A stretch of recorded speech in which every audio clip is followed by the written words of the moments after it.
6 மாதங்கள் கடந்து இந்த 7வது மாதத்துல நம்ம கால் எடுத்து வைக்கும் போது கர்த்தர் நமக்கு கொடுக்கிற வார்த்தை, திடமனதா இருங்க, நான் இருக்கேன், கவலைப்படாதீங்க. Even as we step into the second half of this year, the Lord is saying, don't be worried and troubled, I am here with you, don't be afraid. ஏன்னா இன்னைக்கு என்னன்னாங்க, இந்த வருஷத்தை ஆரம்பிக்கும் போது நல்ல ஒரு எந்தூசியாசமா ஒரு ஃபெய்த்தோட ஆரம்பிச்சிருப்போம், கர்த்தர் இதெல்லாம் செய்வார்னு. But as time goes on and 6 months have passed, we are on a verge of giving up hope.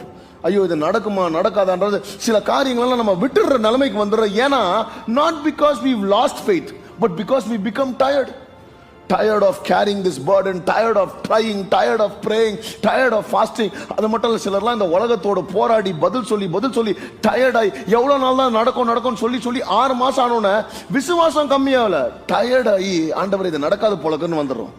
In fact, ஆண்டவர் இந்த வார்த்தையை சொல்லும்போது he was telling this to his disciples when the disciples were tired and they were giving up. அதாவது ஒரு படகுல ஏறி பாதி கடல் வந்து ரோ பண்ணி முடியாத நிலைமையில விட்டுலான்ற நேரத்துல ஆண்டவர் சொல்றாரு, எப்பா நான் தான் உன் கூட இருக்கிறேன், கவலைப்படாத, உன் படகுல நான் ஏறுறேன், நான் வந்துட்டேன், இனிமேல் பார்த்துப்பேன்னு சொல்லிட்டு ஆண்டவர் அந்த படகுல ஏறி, அப்பா புயலை நான் எடுக்கிறேன்னு சொல்ல, நீ கவலைப்படாத, அடுத்த 6 மாசம் உன் கூட நான் தான் இருப்பேன், வரப்போகிற நாட்களும் நான் தான் கூட இருப்பேன், இவ்வளவு நேரம் நீ தனியா ட்ரை பண்ண, இனிமேல் நான் வந்துட்டேன், நான் பார்த்துப்பேன் என்று கர்த்தர் உங்களை பார்த்தோம் சொன்னாரு. அன்னைக்கு சீசர்களை பார்த்து சொன்னாரு, ஏறின உடனே உங்க கரை சேர்ந்தாங்க. கர்த்தரும் சொல்றாரு, நான் உன் படகுல ஏறிட்டேன், நீயும் கரை சேர்வ, கவலையே படாத, நான் இருக்க உன் கூட.